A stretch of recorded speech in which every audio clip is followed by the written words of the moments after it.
All right, Victor. It's time to use our credibility. Okay. Meaning we're credible because we go to college.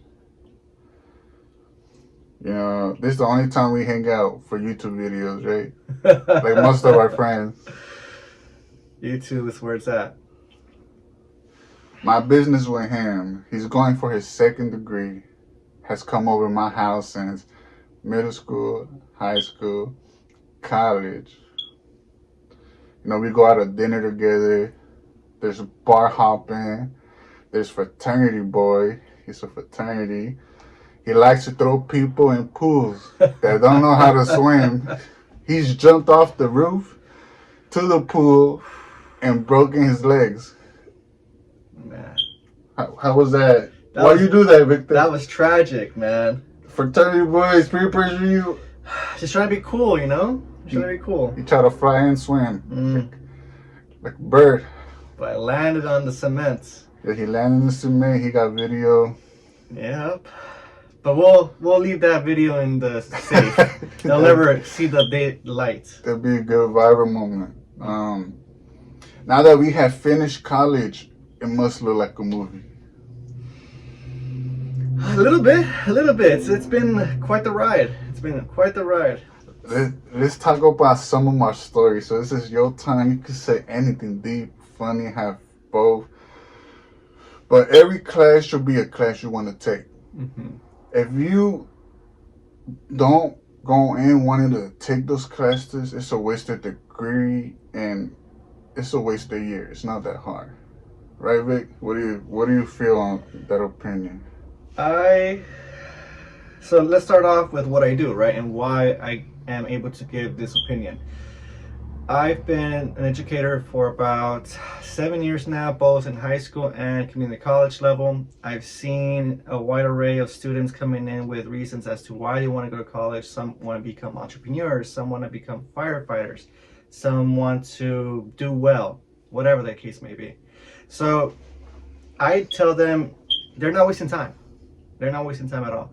I think that as long as they're in the campus and in the environment, they're always going to gain something every day, right? But you got to put your best foot forward and show up, right? Otherwise, like you said, it's a waste of time. My first year of college, I met this girl, Imogen. She had a dad as a cop, black and white mother, right? And she asked me, what do you want to do here in Chico? I went to Chico, which is 300 miles from LA. We're LA boys. We're from LA. That's a flex. Yeah. Yeah. And she said, what do you want to do here? And, you never know who's like you, right? This is how I respond. And there's other way people respond. But I said, I want to bring more people like me to Chico. Mm-hmm. Mm-hmm. And do you think you're like that, or that we all have this big responsibility for others that we don't know we have? Is it instilled because of school? But we all grow up trying to help others. So let's see. You're saying if it's our responsibility to educate others? It comes as an adult, because as a kid, it's very blinding. It's not there. Mm-hmm. Yeah, absolutely. I think we grow out of our tunnel vision. You know how horses have those blinds? I think you hit a certain point in life with experiences or age or both where they're off, and you just want to be genuine. You want to be altruistic, and you want to educate other people and just help them out. However that may be. And as we're talking, we want to hit that we're in reality too. Some days we're silly. Some days we have these moments, and it's part of, being American, Mexican American, Hispanic, or whatever, right? Mm-hmm. Mm-hmm. Yes. For example, I had this group project with this Chinese girl. Okay. And this Mexican. I was only with white people in my classes. Mm-hmm. But one time this Mexican came to work with me, and pretty much he wanted me to send him my project. but he was just gonna copy it. And when we presented, I sent it to him, but I thought he was gonna send, write in his own words. Mm-hmm. And I read everything I wrote. So when he went up, he said the same thing I said. Because he copied. Mm-hmm. Mm-hmm. And he got an F, and I got a B.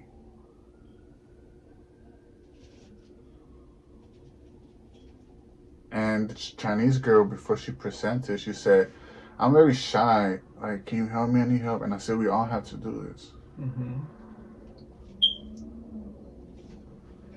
But let's talk about church real quick. Mm. It's been a long time. It's been a long time. All right. Where do you want to start? We went to church together every Sunday. It's called Holy Angels, Church of the Holy Angels Church of the Deaf. Deaf, meaning he speaks sign language. I have siblings.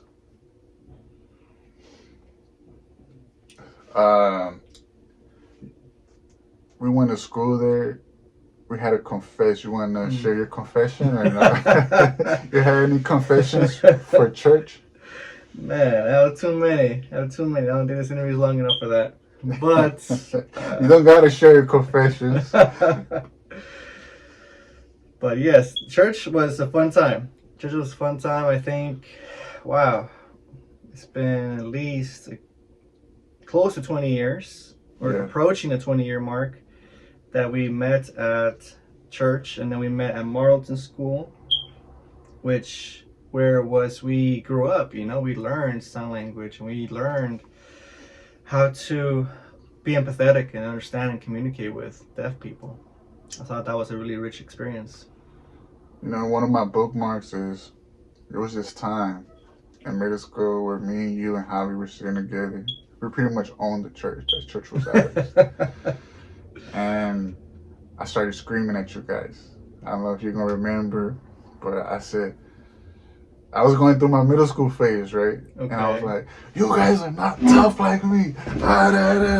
You don't know what's going on, right? And I stood up, and you guys stayed sitting down. And I was the only one that stood up. Uh-huh. And there was people behind us. And it was like, what do you call it? Attention. Nobody cared. Okay. But I look crazy. I'm standing up. Mm-hmm. I call it like the Holy Spirit moment. And I said, I'm never going to do that again. I was like, yeah, you remember? We were right in the front. It was around that time you talked to that one girl that like. Okay. Around that time. Okay. 15 years ago. And it's crazy. I find it crazy how it happened at church, right? But let's talk about Ricardo. Ricardo said, do you know what you guys are going to do after church? Ricardo? Remember Ricardo, the other guy? What's his name? With the R? He played basketball with us. Robert. Ah, yeah. And we don't take people's thoughts and words serious. Mm-hmm. Because he was thinking of having kids after high school. Yeah. In high school, I'm going to high school. Yeah. He said, do you guys know, damn, I'm getting all Holy Spirit right now. I'm getting all cold. But he said, do you guys know what you guys want to do? That's a deep question for that age. And he went to go and have kids. He came back. And we're still here. And do you know what you want to do now? Talk about yourself, work, or more college stories. Wow. Free reign. Okay. Well, honestly, I never wanted to become anything involved with education at all whatsoever. I really was just going for just a translator, but I think after a certain amount of time I realized that there's more that I could do with my time, and instead of I personally felt that I was wasting my time. I was wasting my youth because, like you mentioned, there's no kids around. So I figured, let me do something else, and next thing you know, I just started teaching. But in college, man, in college I was ruthless, but still a nerd. Right after class, I wasn't though. I had a lot of friends. A lot. The fraternity helped me out. They helped me study. They helped me party. They helped me talk to people, girls, of course. Right. That was a good college marker where we grow out of our shell. We become more eloquent and more confident with ourselves. It was a good time. It was a really good time, and so I'm happy that I'm here teaching college students and high school students, helping them out however I can, and teaching them sign language. I gotcha. Your human growth. Is in your choice? Is it your choice, or in the school system, or are we all one? Because a lot of kids, they believe when they're in middle school, we don't need middle school. We don't have to go to middle school. We just need high school to go to college. You know, a lot of kids may grow up. Oh, that's how I grew up. I knew since a kid. You know, middle school didn't matter, right? So, is your human growth? Is it in your choices? Is it your choice? Is it the school system? Or are we all one? Because we're following the guidelines of the pillars that have been set behind, which is meaning, behave, and self-defense. You know, are we happy with how we are raised or how the system raised you? We're happy, right? We're happy. We're happy. Things could be worse. Things could be a lot worse, to be honest with you. But am I happy with the system? Do I believe the system played a role?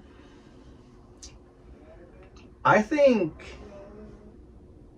that the environments of middle school raised us, right? I think being 11, 12, 13, I think those were critical years because that's where we were wilding out, right? We were wilding out. And so I think those people around us were our guardrails, right? We were able to have some freedom, but I think that's why we're in middle school. I don't know. To teach I mean, us all the discipline. school, the whole school system, you know, the way, you know, you were raised by your family and then the system raised you. Oh, yes. Yes. The family played a huge role, for sure. They're pinnacles, absolutely. Because without the family part, I think it's easy for us to stray away from our path. Not saying that we cannot return to our path, but we have a higher chance to stray away without the family support. So no one grows up and goes into politics and governing a state. But those people in small towns, you ever been in a small town, like a college small town? You have though, right? I have. There's one elementary, one middle school, one college, and the whole town. Everyone knows each other. It's a danger to our society. Unless we are saying we are looking for gullible humans who grow up innocent to the world and sheltered to tell us how they really feel about a matter and topic and problems in politics. Is that what we're looking for? It's like getting an innocent child and telling him, tell us what's wrong, sweetie, with the world, you know.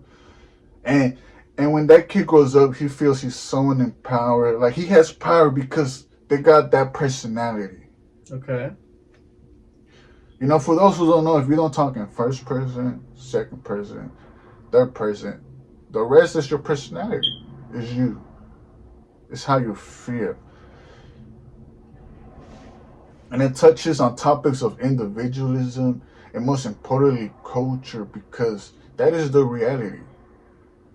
You should be okay to want to represent your culture. And if you love talking to people and making friends, there's nothing like talking business, making friends in politics, because the government is one big business and running your country. And it's funny because I really mean that, making friends in politics, right? Once we're friends, you don't know who can leave you out, and that's business. You know, why am I talking like that? Why do I sound like a dumb Hispanic? Why does it feel that way when everyone else is doing that? And that's the government we are in. You know, because we are doing it more importantly, because we are working hard, because the white girl, you know, they all want to be just one human. They call it non-ethnic, she said. For example, Disney came out and said they want to target more brown people or colored people in 2014. So they released a series of colored Disney movies like Coco, Moana, and that's what we want. It made us feel better seeing brown movies in Disney movies. I don't know. I just thought it was funny how you say it and how you feel. That Mexico had copyrights for Coco for its Mexican culture. You know, some white girl said that in my college class. She was cute, innocent, short, and then I saw her at a party doing bad things. Flip the script. Yeah. I don't want to say what was going on. We'll keep that Chico. You know, I remember because I wanted her, but it had to do with fingers. Okay. You know, I'm trying to touch on the topic of color leaving history behind, or what being a president really means. Okay. You like to see when brown people represent us in movies, and everyone else does too. They feel the same way. I like to call it my 50 president, 50 personality ideas, because there's 50 presidents and they all have 50 personalities. And the idea is that men have gotten better as the years go by. It has only been white men. But they would represent us, they will represent them, and so on and so on. If I was president, I will represent them, and I will represent us, and so on and so on. And when women history start, when you start to observe women as a president, and when they define what it is to be a woman, only the president can do that with the laws. And it's okay because that's business. How we make money, how we work, how we going to work and make money with emotions. Not only that, with emotions on people you don't know. You don't know what's going on right now. I'll tell you, business. One thing they teach in college is you don't have to be one human, but you can be one state, one governing state.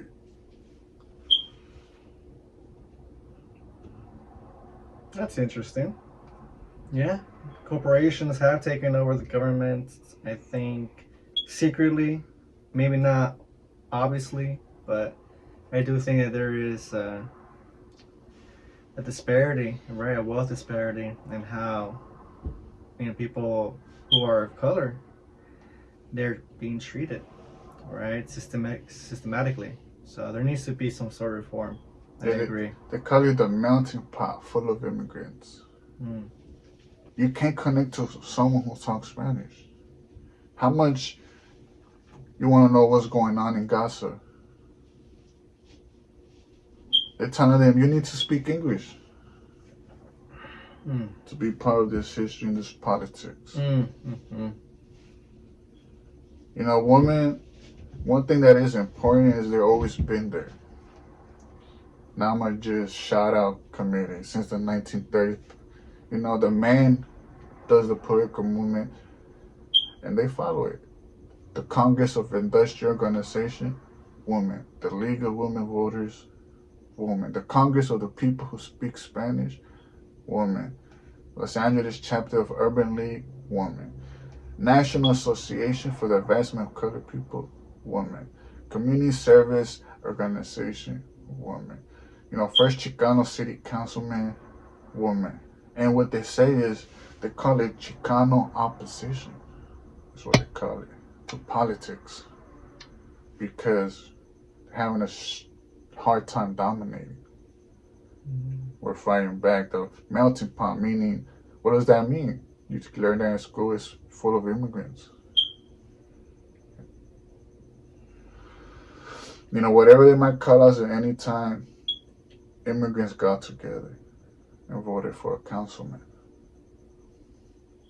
But you're influenced in life by your brother. Yes. I'm influenced in life by my brother, meaning they're deaf. They speak sign language. And it's very hard to be deep and sign language. It's not very hard unless it's hard for me because he went to school, I didn't. I mean, we all learn the same sign language, but we didn't go to, figurative language, poems, double meaning things. I tell my brother all the time about these type of topics on my YouTube channel. But one thing I wrote for my college paper was, for example, I used to say, and I don't know if you're like this, where you find yourself almost speaking for your brother, almost as if you was born deaf. But one time I wrote this quote, I woke up, I was born, I used to just stare at the palm trees and feel the breeze. And then I learned about the real world. That's what I used to say growing up in high school. You understand? Like, we went to, I love Martin because if I were to write a book, I'd say I grew up sheltered. And then they send me to the real world. It's like a genius school. They take care of you. And then you're like, I'm going to go to a school down the corner. You don't want to be too exaggerated, too dramatic. But it's like making people feel bad, which I'm not trying to do. It's something I don't want to say. I don't want to promote.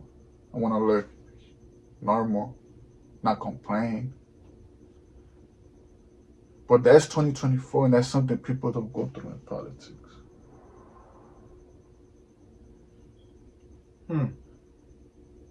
You mean people in politics are sheltered?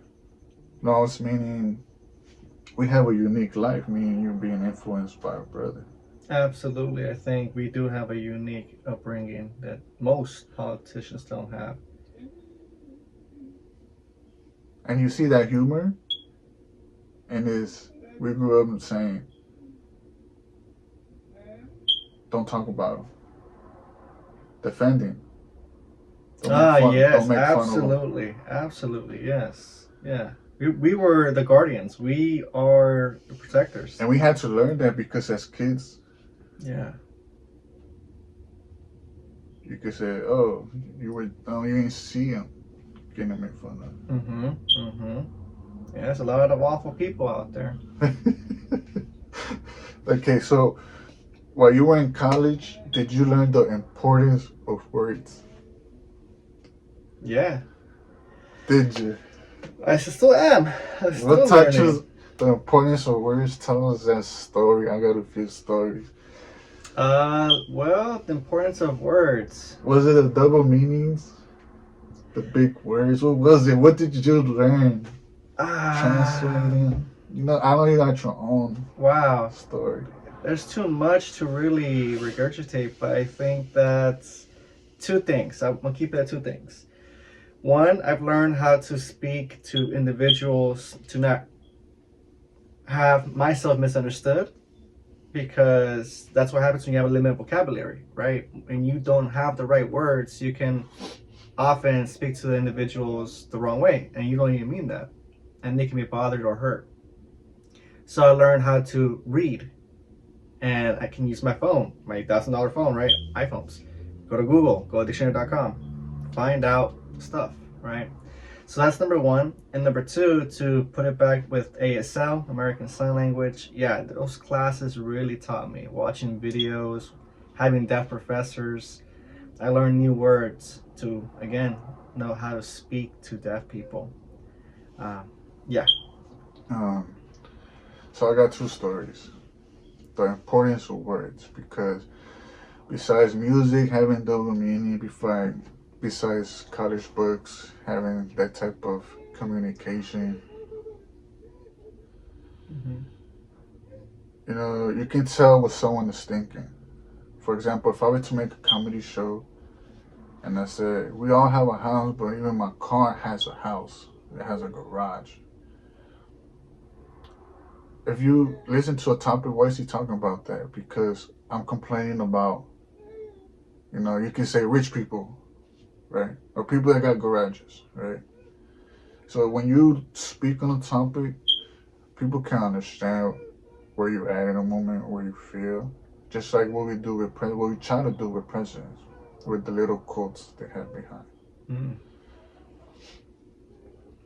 You know, we shouldn't. And one thing I hate. So I got two stories. Okay, I have my friend from UCLA, right? Maybe I get to bring him on YouTube too.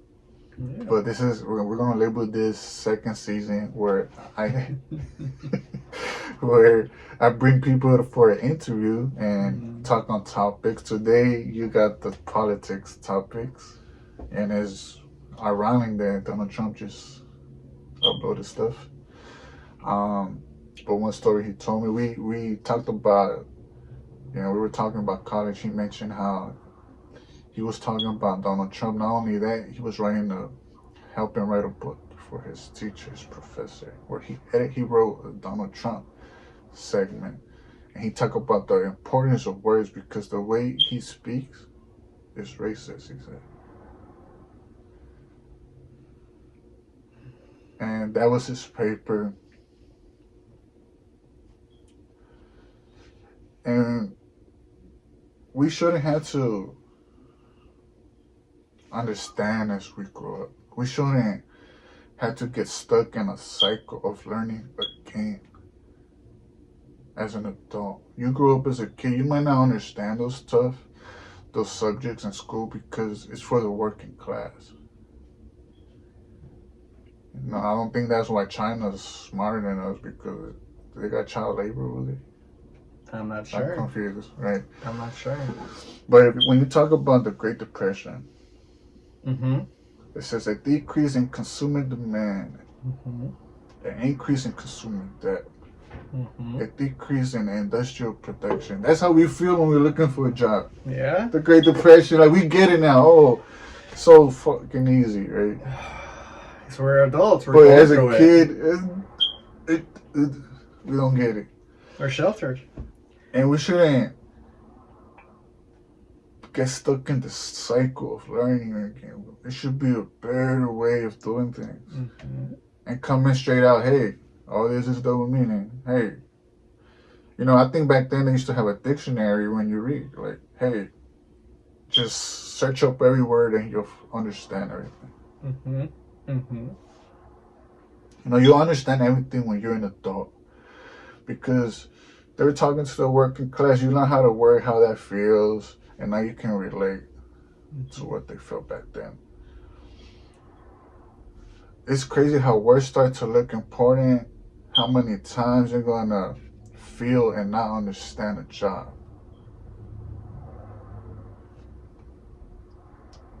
And then I think the second part of college is the importance of names, the importance of people, who they are, like connections. I hate sounding like an advocate, but you realize it's to become president, going to college. A president shouldn't have a president should have a college education. Because politics and college, what are you reading a lot about? From my little experience, I didn't take that many poli-sci classes, but you learn about laws, you learn about past and present, right? You learn about legislation, you learn about how things should be operated fairly and with respect. And it's emotions, how you feel all the time. Even the big words, it's all an emotion, how they felt back then. People are going to say, in 2004, 2010, people felt racism because after the 1960s. Right? So they're big words that explain a timeline like 1980s, 1970s, what they feeling, what the people are feeling. We're people because we're not governing. So the Great Depression, people working, that's what they're feeling. My final hypothesis is America is feelings of being home. America is feelings of being home. Like speaking Spanish. Yes, I understand now. It's tough to feel at home. It's tough. There's a lot of adversity and a lot of hardships to make it uncomfortable. But there are also great things, But You need to get better. You need to get better. It's something about hoping for the better future, you know, and using our time wisely, connecting. Because I think you bring up a good point, right? Just to touch on that part. In college, you meet a lot of folks. In my experience, I'm in touch with maybe 15% of everyone that I met. People come and go, right? Classmates, teammates, fraternity brothers, co-workers, right?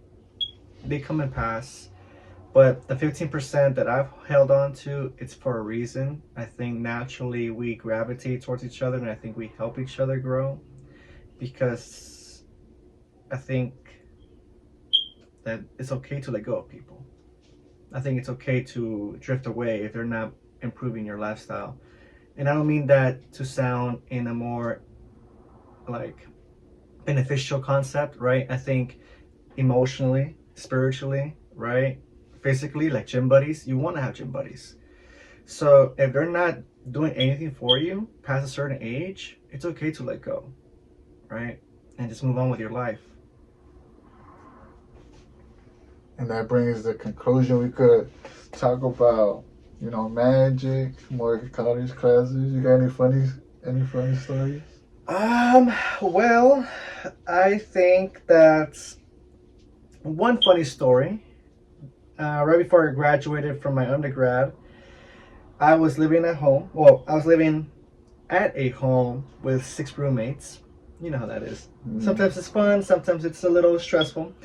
But in this particular night, we were so bored. It was finals week, and we finished our finals, and we started, partaking in a couple of drinks, right? Kool-Aid and all that. And next thing you know, we're making bets. We're talking about who's more athletic, who's more quick. And so in the area where we lived, we have very wide streets. And basically we were talking about, okay, it's nighttime. It's like 8:30, 9 o'clock. Very calm area. So we just went to the middle of the street in front of our house. We got into our boxers because it was cold. It was really cold out in the valley. And we just said we gotta run back and forth. And then the last one to make it, we did like 40 push-ups. And after 40 push-ups, I lost, by the way, because I wasn't so athletic. So I did 40 push-ups. Then I grabbed a baseball bat. And then I spin myself around the baseball bat looking downwards. So like this, 10 times. And then I had to pop open a Diet Coke, chug that Diet Coke, and then after I chugged it, I still held on to a baseball bat. The person who won the little challenge grabbed the baseball, threw it, and then I had to hit it. Yeah. And when I tried hitting it, I missed and I fell back because I was so dizzy, I was out of breath, and the purpose was silly looking back, but it was really fun when you're young. One time, I had 10 minutes to go to class. So I got ready and I skateboarded in 10 minutes. I used to live down the street with my college. 1 block, literally. So I woke up, got ready, brushed my teeth, skateboarded because I thought I had only 10 minutes to start class. I go in, I open the door, I see everyone is in class, I sit down, and the bell rings. Ding. Time for dismissal. Wow. And all the girls were like, in the t-shirt. They thought it was an initiation for a frat or something. Yeah. Wow. I just looked at everybody and she still gave me credit. She let me sign in. And I just thought it was so hilarious. I just looked back at it. I feel like I was in a movie. At least she was a real one for giving you credit for Yeah, it. that she liked me. She said it was cute. It's probably the studs, you know? Man, I haven't worn studs in years, man. I think the ear's probably closed up, but anyway. Yeah, college was a good time. College was a great time. Especially back in the day. Oh, and how's your second year of... Oh, my PhD program? Yeah. Yesterday's my first day. I graduated next year in the summertime. Second degree. Yeah, second graduate degree. It's been intense, but it's been fun because those classmates, I'm going to keep in touch with at least half of them, which is more than I've had in my undergrad and my master's school, because these folks are going to be the next generation, right? We are the next generation Working. of workers, of deans, principals, directors, shaping the educational environment for those, children of color, immigrants, you name it, right? So we all have the same mindset. It's really fun. It's really fun. My thesis, I don't know if I shared this with you. I'm doing research on deaf and hard of hearing college students who are of color. I'm investigating here in the LA area. I am investigating if there are challenges. What are they? Are they graduating at the same rate as their hearing counterparts like Richard and I? How can we make the environment better? How can we provide support from a younger age so they're not struggling when they get to their first year of college? Because as we know, your average individual, hearing individual, they struggle. A great amount of students drop out after their first year. There's no question about it. But why though, right? So if there's a struggle in that category, there must be struggles in the category of deafness. So you write a thesis to get your doctors, right? Correct. I got a few theses. Sure. And one for people growing up in the community, and I said my old video is, it doesn't matter what these kids go through because they won't be able to explain it in their own words. And just Deaf people? no, my people. Oh, I see. I apologize. Just people that grew up. No, but it's funny how it does. When you said that, I was like, oh, I don't know, but like kids they're just bad. Yes. They're running around. Yeah, it sucks. No, they're not bad, but They're misguided. yeah, They're misguided. and because I felt like that at one point, and I realized they're not gonna be able to explain it, especially if they're not going through these importance of words, and it's just you start to feel like it won't benefit you, right? Unless you're going to school, and that's a hard pill to swallow, right? But another one is what it is to be a leader, and that's America. And that's for my boys, and that's for the homies, And I got a few, and I'm always writing theses because, I'm trying to find my own way. I'm trying to making my own curriculum, trying to, argue how technology got rights before immigrants. Computer and all that. And, you're skipping timelines, years, when you think it's supposed to go in order. And here we are, but I'm showing, that we're cooler, more entertaining than everyone else, and we got more girls. Not right now.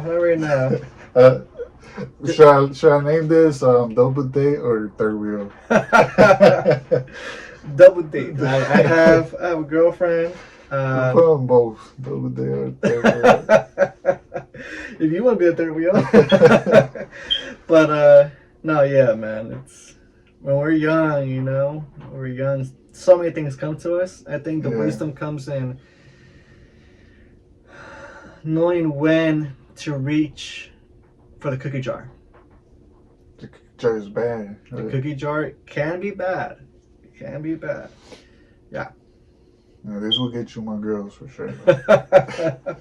I'm just merely here to be of assistance to your curriculum and to help, educate other people. And you didn't bring me my college book. How am I supposed to cheat? Stock the book. Man, So how about I owe you that one for season 2? All right, so we'll call it an end. Exactly 40 minutes. Very nice. Boom.